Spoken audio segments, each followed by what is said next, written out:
Hey guys, welcome back to my YouTube channel. Welcome back to Axel Ang.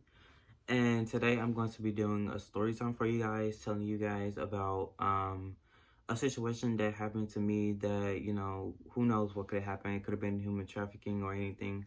So, I'll say this story takes place around maybe October or November of 2020. It's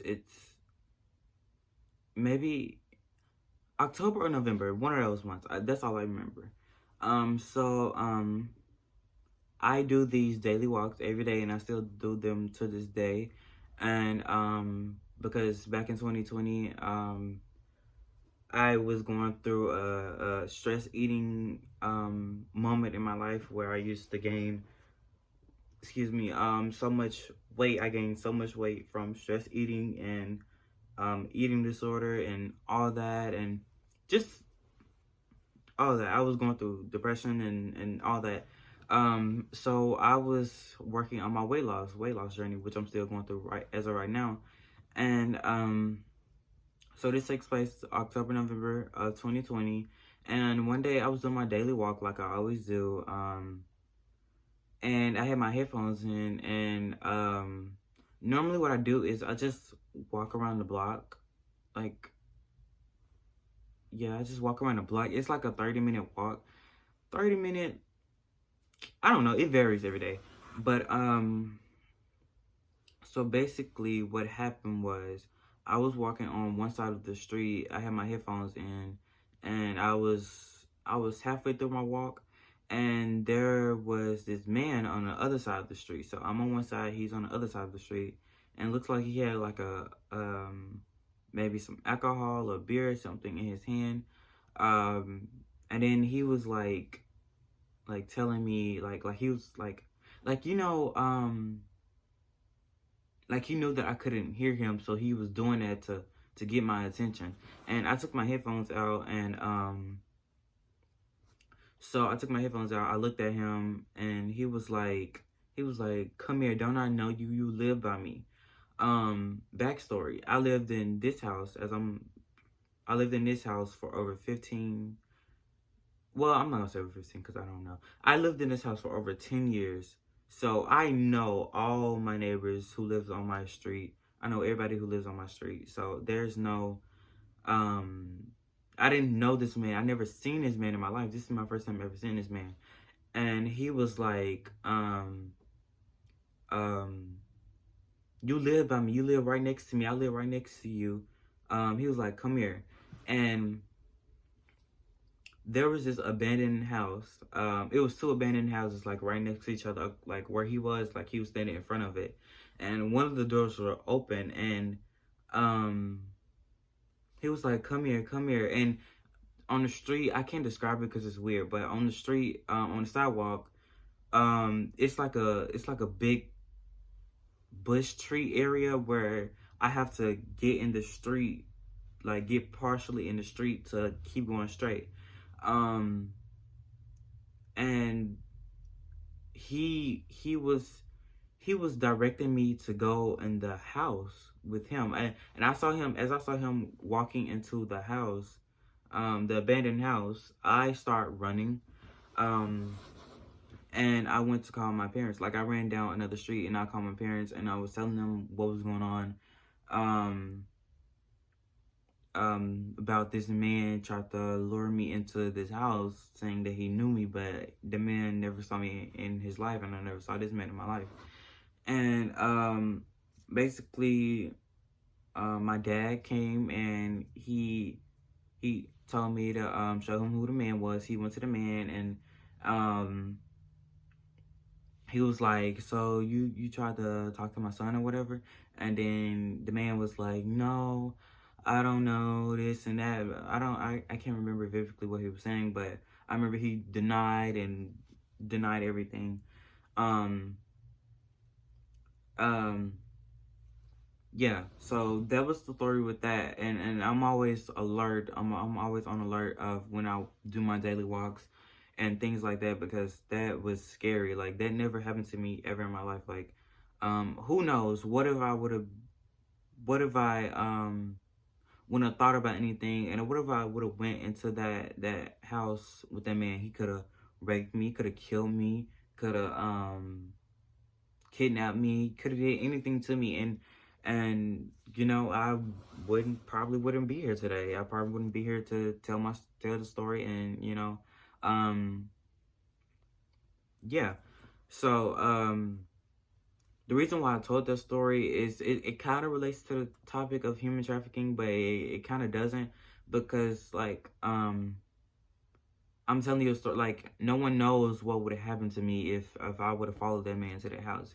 But I'm saying it could have been, I could have been trafficked. Who knows? Anything could have happened to me. But what I'm saying is to be alert. Always be alert. If you go outside, and I do my daily walks by myself. So yeah, if you're going outside, be alert. Um, always check your surroundings. If you have headphones in, still um from time to time, just look behind you, look around you, just keep going. um don't do anything, don't do anything bad. If someone comes up to you, like that man, he was just across the street. Imagine, like, if that man was like behind me or something like that. Who knows? um just be safe and be cautious. And it's crazy. I live in a place where crime is a high is has a high rate. I live in a neighborhood where crime has a high rate, and um, yeah. So especially being part of the LGBT community, plus being plus being short, because I am short, like being LGBT community, being short, um, it gives people, it makes them think that they have a better advantage, because that man was taller than me. So I want to say, no matter if you're short, no matter if you're a part of the LGBT community, you always have the right to protect yourself. You always have the right to do whatever you need to do to get in a safe place. Don't let anyone, just because they're bigger than you, they're taller than you, means that they can intimidate you and force you to do something that you don't want to do, or make you intimidated or threaten you, anything. Be safe, please. This is my experience from a couple months ago.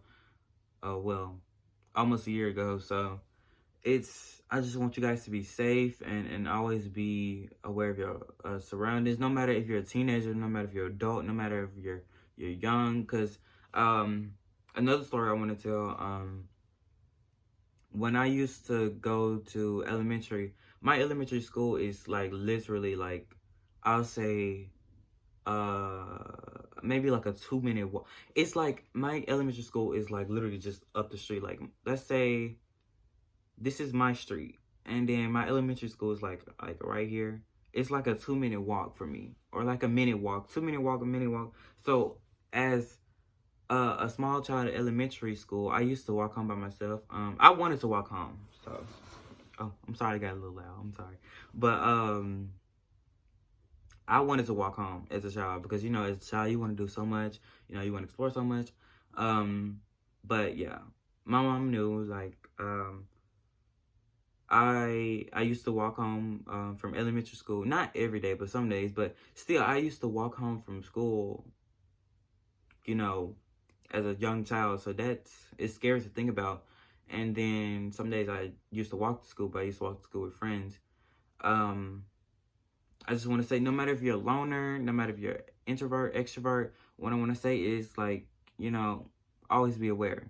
Just always be aware of your surroundings. Always be aware of everything that you do, because you never know who's stalking you, watching you. For my parents, like, if you have little kids like me, like, when I was a kid, like I said, I used to walk home alone. You have to teach your child that to be safe. And I know everybody always say stranger danger, don't talk to strangers, but nowadays it's not that simple anymore. Now you have predators that are manipulating kids, convincing kids do things, you know. Um, there was a situation where I think it was a TV show or something, but it's still important to wait, excuse me. I'm sorry. But it's still important to talk about it. So it was like I don't know. I think it was TV show or a true crime thing I watched, but there was this predator and there was this child walking, like a young child walking, and this predator he was like, do you want to ride home? And the child was like, no. My mom said I can't ride with strangers, and then the predator was like, um, oh, it's fine. I know your mom. I'm a friend of hers. You know, you can just ride me. I'll just take you home, and you know, then that's when a child gets abducted. It's like you have to teach your children nowadays to be more alert, more protective of themselves if they're doing anything alone. Even if you're with a group of friends, you know, you still be aware. You always be aware because you never know. Um, Nowadays, you don't know. There may be serial killers that kill more than one person at a time. You know, you never know. You just have to be on high alert and always be safe. And yeah, um, it's a crazy world out here, and I really want you guys to be safe. I wanted to tell you guys that story because um, to help you guys and you know just tell you some things that happened to me and you know um, and why and to tell you guys some stuff about me and tell you guys to be alert and be protect yourselves and always be aware of anything. And I get it. One thing I want to point out before I end this video is I want to point out I get why people don't want to be in fear. People don't want to be scared. You know, they want to live life without fear and things like that. I wanted to live life without fear and being scared and always being aware of everything. But we live in a world where there are people, criminals, predators that try to hurt us and kill us for no reason because of something that they went through or something. I don't know, but um I get it. I know it's scary to talk about important topics like this or, you know, talk about traumatic situations, but, you know, eventually you're going to have to talk about it. And if you wait too late, it's going to be the wrong time to talk about it.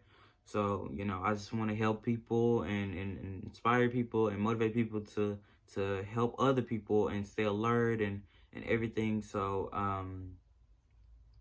yeah. Um, that was my story on me going through a potential kidnapping, trafficking, rape, whatever you want to call it. So yeah, that was my story. Thank you for watching, and I will see you guys in the next video.